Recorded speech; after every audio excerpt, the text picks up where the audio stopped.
একদিন মোহাম্মদ সাল্লাল্লাহু আলাইহি ওয়াসাল্লাম হেঁটে যাচ্ছিলেন, তখন এক পথচারীর সঙ্গে তার দেখা হলো। সে নবীজির বিরুদ্ধে কথা বলতে লাগলো, ও এই নবী মোহাম্মদ খুবই খারাপ লোক, তার সঙ্গে কথা বলো না। সে কিন্তু মোহাম্মদ সাল্লাল্লাহু আলাইহি ওয়াসাল্লামের সঙ্গে কথা বলছে, সে জানে না ওই লোকটাই মোহাম্মদ সাল্লাল্লাহু আলাইহি ওয়াসাল্লাম।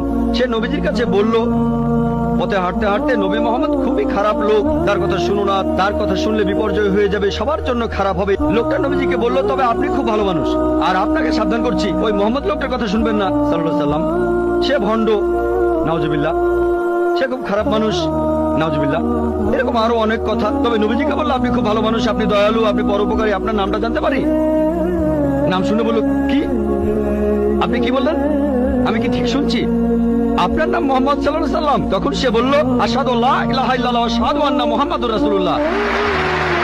যখন সেই লোকটা বুঝতে পারলো যে এই লোকটাই মোহাম্মদ সাল্লাল্লাহু আলাইহি ওয়াসাল্লাম, আমি অন্য মানুষের কাছে শুনেছিলাম সে খুব খারাপ মানুষ, ইনি তো ভালো মানুষ, তখন সে ইসলাম গ্রহণ করলো।